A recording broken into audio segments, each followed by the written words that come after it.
and really hyper-focused on a few neighborhoods, is that I believe we can do this well and codify what we're doing. Train, 5 to 10 people across the city who can do the same thing in the neighborhoods that they're passionate about, and then train people across the country to pick it up and do it in their backyard, right? If we're Yeah. all doing the right thing with the right intentions, I mean, we will all make money, sure, but imagine the amount of good that we can do with just, a few simple, focused people who really are finding, their passion and purpose in life. Yeah. Welcome back to the Last Life Ever podcast. My name is Jeff Holst, and that over there is Jillian Sidoti. That. Well, I was trying to point, and I pointed the wrong way. Jillian Sidoti, the illustrious and famous and amazing Jillian Sidoti. So, That's Jillian, much better. Jillian, who do we have on the show today, and what are we talking about? Today we have on Michael Scherer, who's, I've known for a very long time, and he is looking to change the landscape of affordable housing in a great city, but I'll let him tell you about it. Michael, how are you today? Fantastic, Jillian. Thank you. Awesome. So listen, we interview a lot of people on this podcast, particularly real estate investors, even though we're not a real estate podcast. That just happens to be who Jeff and I know. And I'm obsessed with real estate. I've always been obsessed with real estate, but you seem to have become obsessed with one particular category of real estate, and that is affordable housing, and affordable housing specifically in the city of Detroit. Why affordable housing? Why Detroit? Fantastic. Thank you. Well, first of all, thanks, Jillian and Jeff, for having me on the show. This is great. Look, I grew up in the Detroit area, lived there for most of my younger years, and frankly, could not wait to get out. And for the last 20 years, I've been living on the West Coast. But about 10 years ago, I got back to the city. Actually was able to help with some of the work that went into preparing Detroit for the largest municipal bankruptcy on record.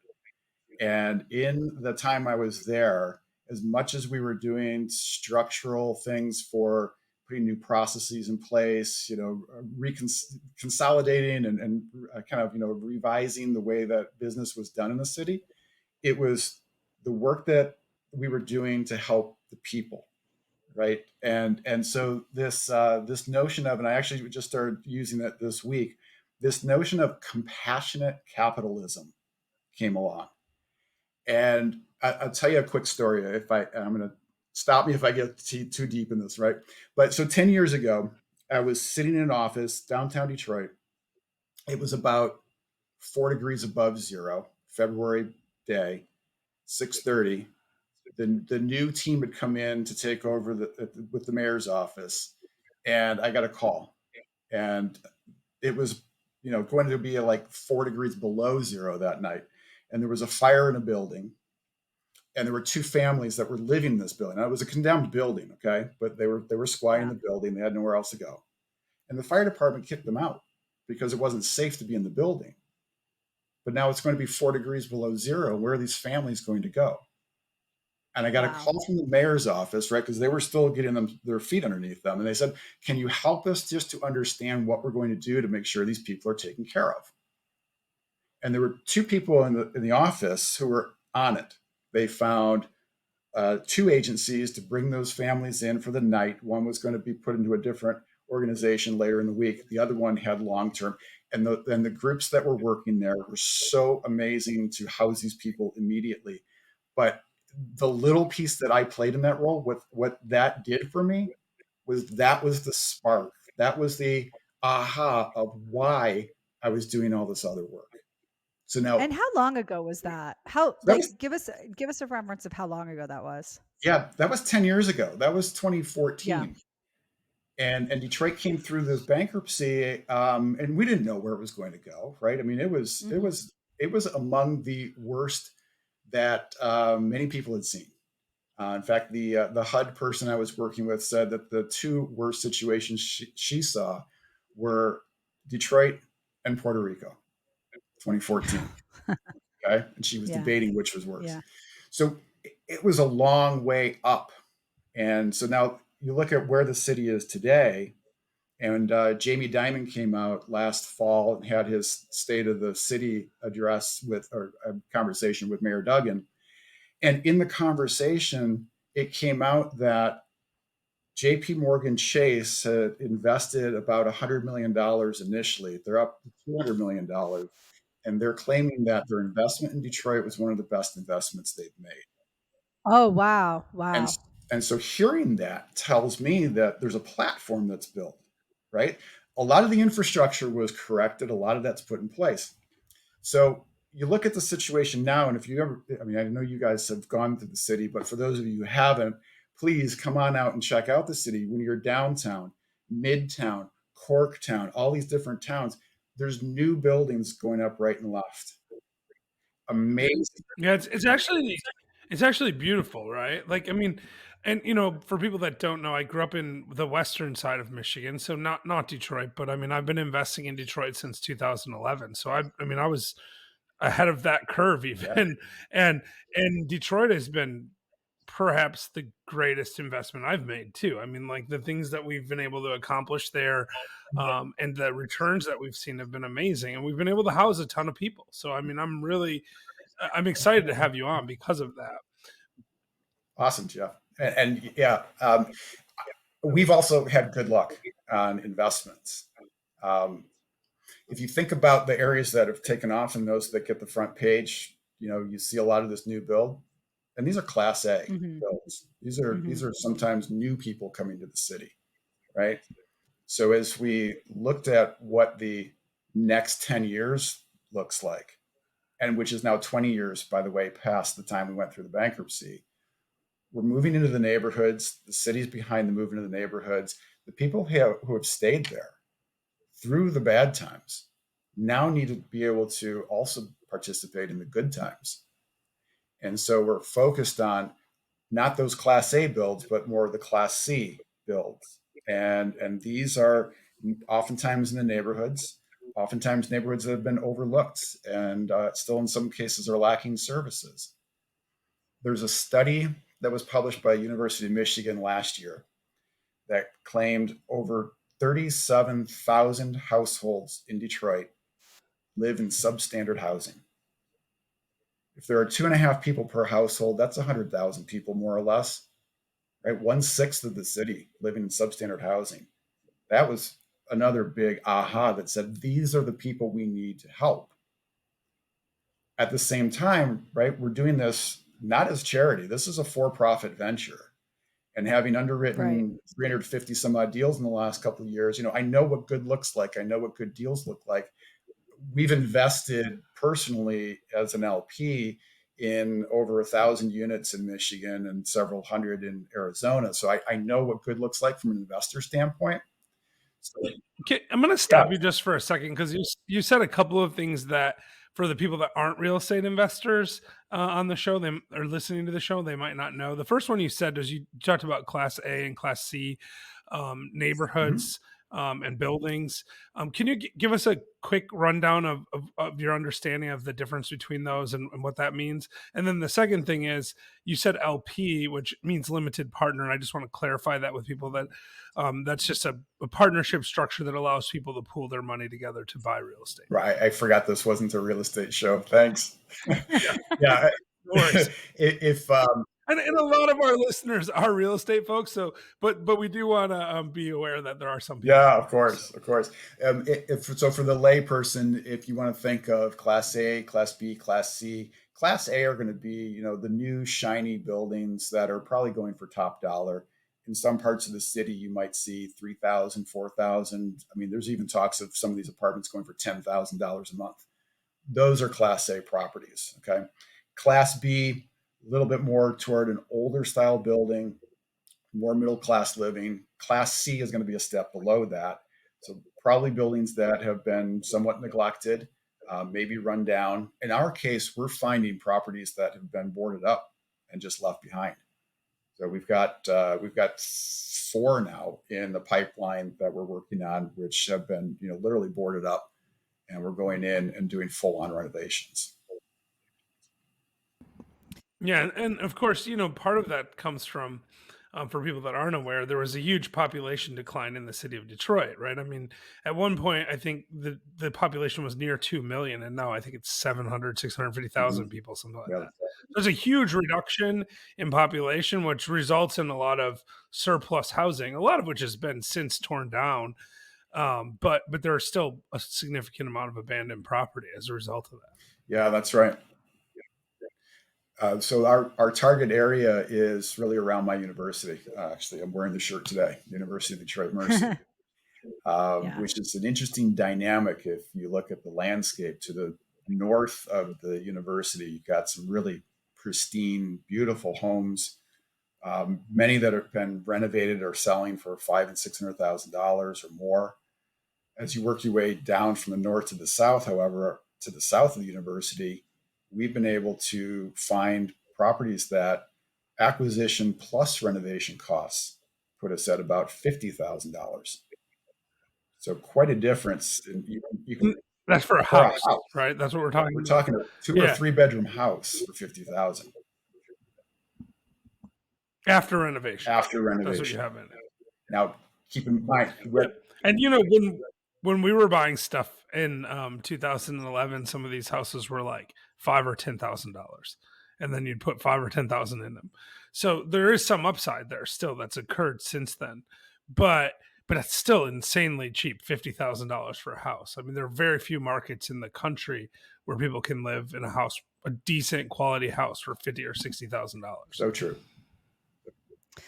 I mean, it like, and the thing is, what I want people to get out of this is that if you're looking to do this form of compassionate capitalism through providing low income housing, you can almost do this anywhere in the country. It doesn't have to be limited to Detroit, but Detroit is, because of the entry cost, because of the path of progress that goes through Detroit. It's a great place to start.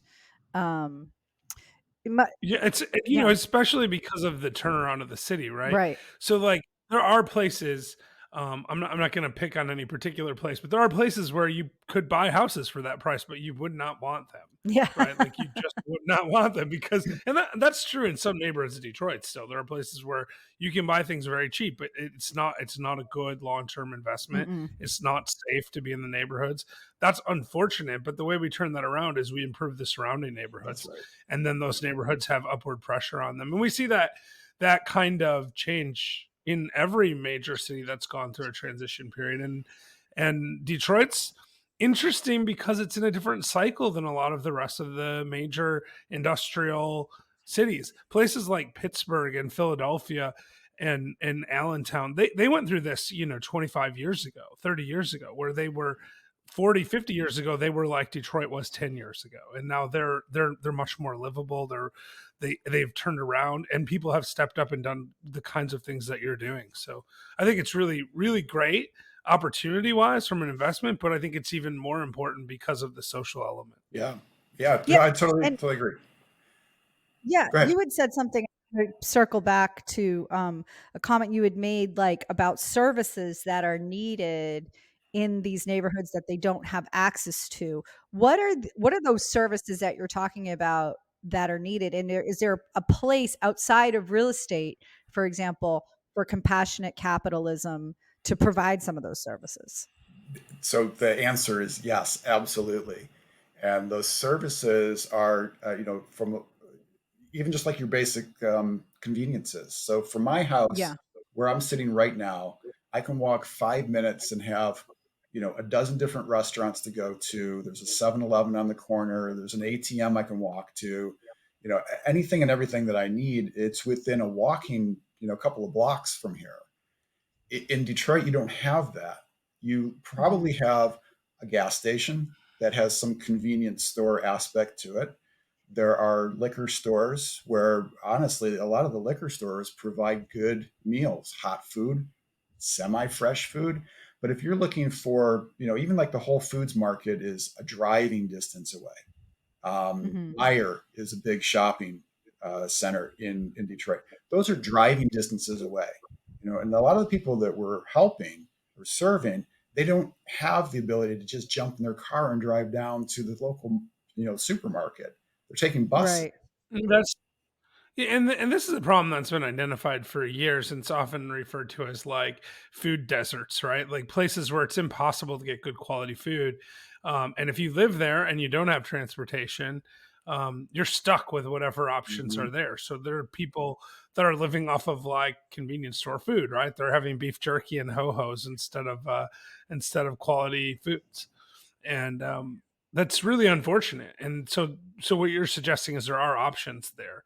Of course, some of this is being mitigated by delivery services and things like that, but you still need to have You need resources to be able Yeah, to and get it's delivered not food. cheap to get DoorDash. It's not cheap, like all Of course that stuff. not. Yeah, that stuff's expensive. That doesn't serve that population. So there's a real, and it's funny because I'm glad you said that, Michael, like about the food and just everyday conveniences. And food's obviously a necessity, but it's nice and convenient when you can walk to a location to get food or what have you, and it doesn't have to necessarily be gas station convenience store food. Because I thought you were going to say things like social services, like psychological services or drug rehab or something like that, but no, it actually sounds like you could build a whole town within some of these neighborhoods, of services that people need. And as the real estate happens, you can provide some of these as the population density goes up, right? And Yeah, yeah, yeah, I think Jillian, I'll just jump in here. I think one of the things that we're seeing, at least in Chattanooga now, is sort of a neighborhood market model, yeah, right? Where there's like small grocery stores. And I think that that's the kind of thing that people could jump in and do in a neighborhood is they could say, hey, you know what, I'm gonna and it might even be if you're not in Detroit that you're doing things like providing services to allow those neighborhood markets to have access to sure, food. Because that's part of the problem, right? If you have a convenience store, even if you want to sell lettuce, you still have to have a supplier of lettuce, and no right. one's supplying those convenience stores, right? Right, right, right. And at the same time, because also the barrier to entry, you could invest with somebody like Michael. You accept investors. I know Michael, right? Yeah. Through a fund where people can invest in your real estate deals that you're doing specifically in Detroit. And so they can find opportunities like your opportunity to invest straight in real estate if real estate is too big of an undertaking, right? Or they could start a food truck that services these neighborhoods, which is like still a big undertaking, but not the same undertaking as becoming a full-scale real estate developer. To me, it just makes more Or they sense. could start a Yeah. they could start a fund to own food trucks. That's let's and then not and let's then not make people this can really invest in the fund, complicated, the food truck Jeffrey. fund. Come on. And To me, the Jillian and easiest. Jeff want to announce Jillian and Jeff's food truck fund immediately. No, You know to what? me, it You makes know most what's sense cool? But just to. we're not You, doing that. you, Just to be clear, I'm not starting a food truck you know fund. what's cool about these ideas is that a lot of these ideas are kind of germinating in the city. One thing that people don't realize about Detroit is how entrepreneurial it is. It's actually one of the leading entrepreneurial centers in the country. Mm, Smaller scale than say Silicon Valley or Boston, but still it's pretty advanced in terms of amount of money that kind of comes in from VCs and so forth. But there, I have to address a couple things. So when you walk outside of any of our properties, there's a market nearby. The challenge these markets have is, to your point, they don't always have fresh food. They've got a limited selection. So it's not like you're going to get, the best right, variation of different, fresh fruits and vegetables. It's whatever they can get.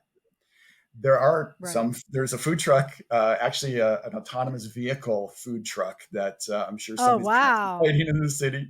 So that might be coming along. The other thing I wanted to mention is that, and Jillian, you kind of hit this, straight on.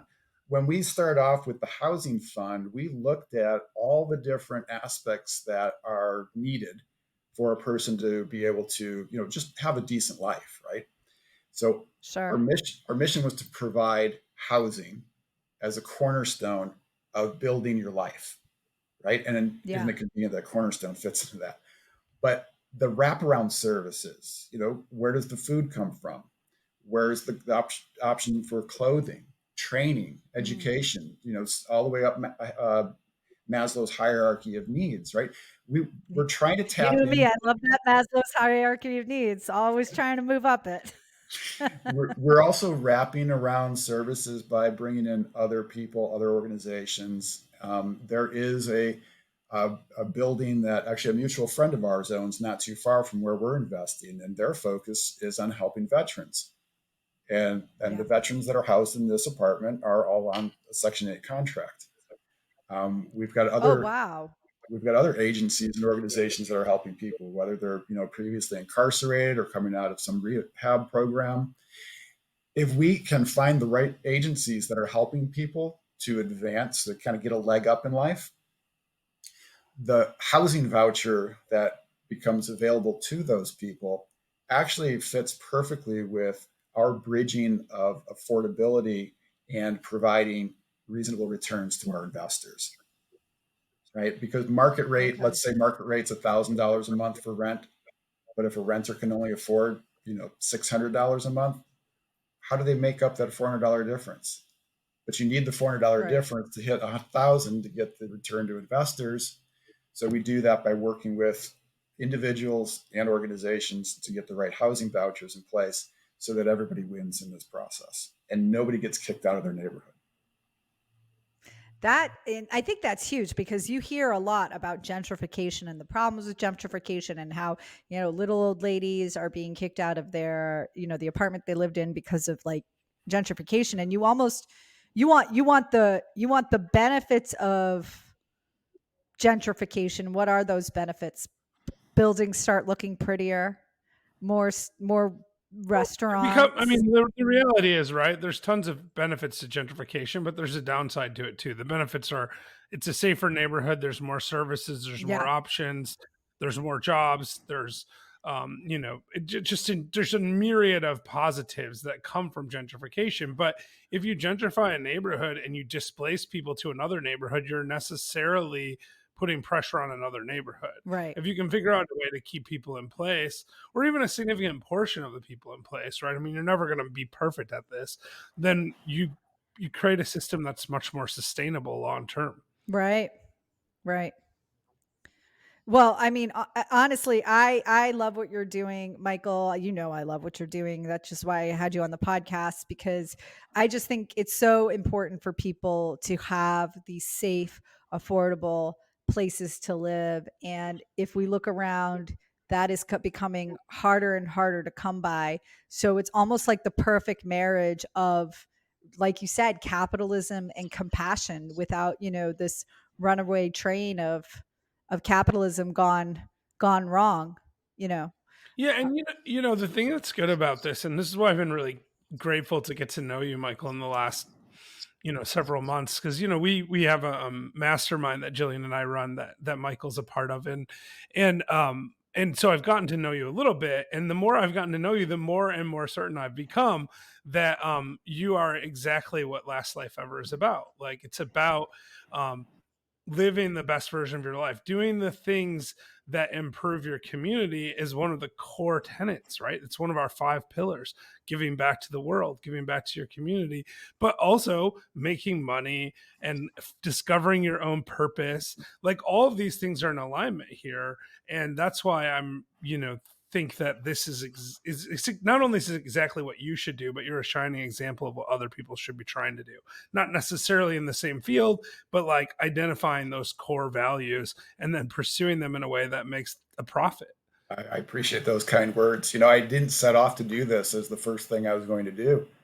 We had talked about the $100 million fund, which we are still focused on. But as the economy did what it did, and rates continue to go up, and the whole way you do your underwriting of deals got turned around.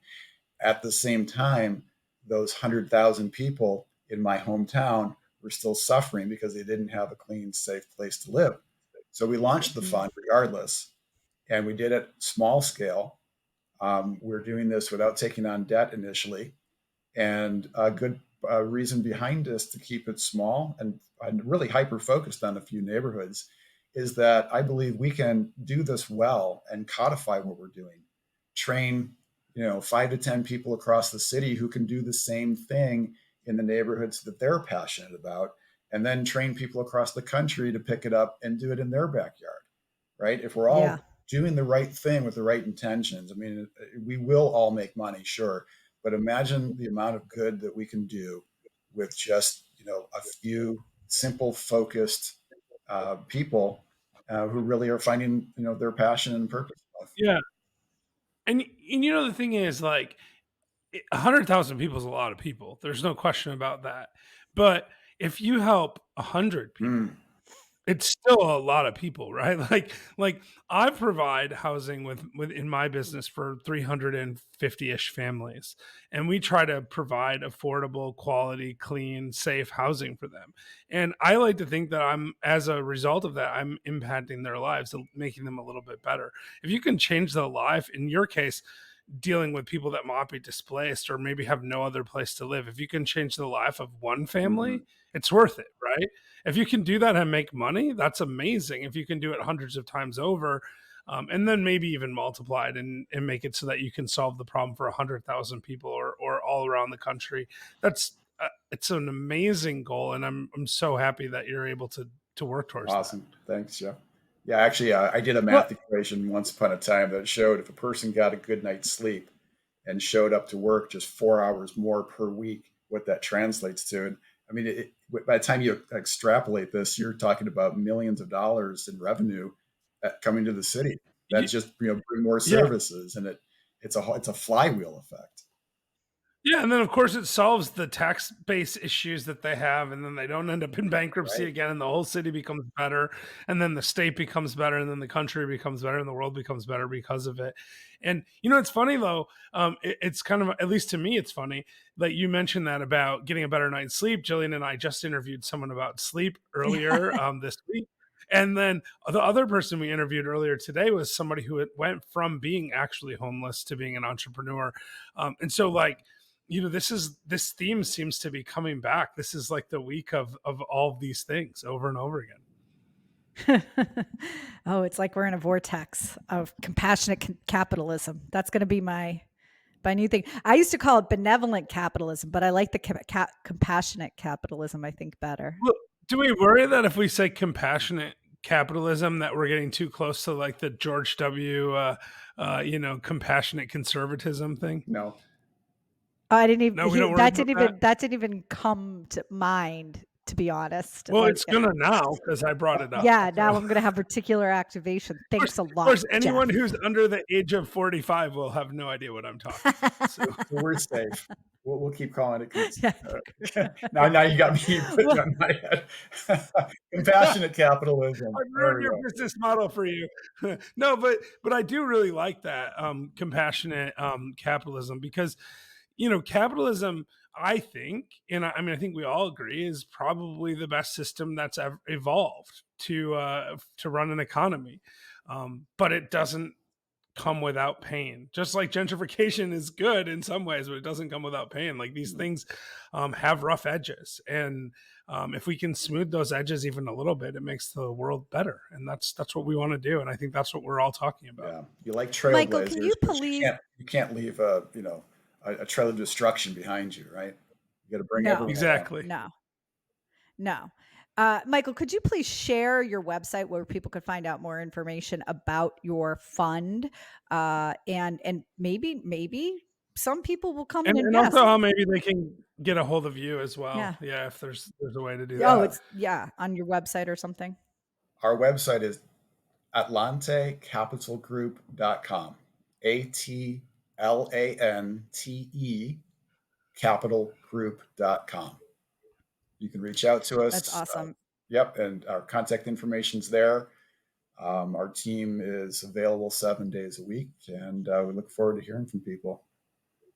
Awesome. And Awesome. by the way, So, that's not just for Great. Thanks so investors. That's much for for people who being. have ideas on, how we can collectively move this along beyond just the real estate. yes, yeah. Well, like, look, I'm one of those people who's like, this sounds like a really great idea that I do not want to do myself. Yeah, So and I appreciate hearing about, hey, this is a, there's nobody in front of our faces right now. This is not a hard sell to anybody. If they're interested, they'll go to the website. Right. yeah. No, I love this too, because I know how hard it is to operate in the market that you're operating in. Like, having had that experience, it is very difficult, and a lot of people have failed. But you've taken the time and energy and effort to develop the systems that work, and it can be very rewarding and still do really good things as a result of that. And so I'm really happy that you're doing it, and I want you to keep doing it so people can go invest with you. That's Yeah, perfectly fine I with have me. no I'm problem with happy that. about it. But if they want to take your model and have a conversation with you and do the same thing in Puerto Rico or in Indianapolis, it doesn't matter to me. I'm happy about that too, because it's going to make the world better. And that's literally our goal at Last Life Ever, is to help people live Absolutely. well. So thank you Absolutely. so much for being here. Jillian, do you have anything else you want to say before we jump off here? I want to remind everybody to live the best version of your last life ever.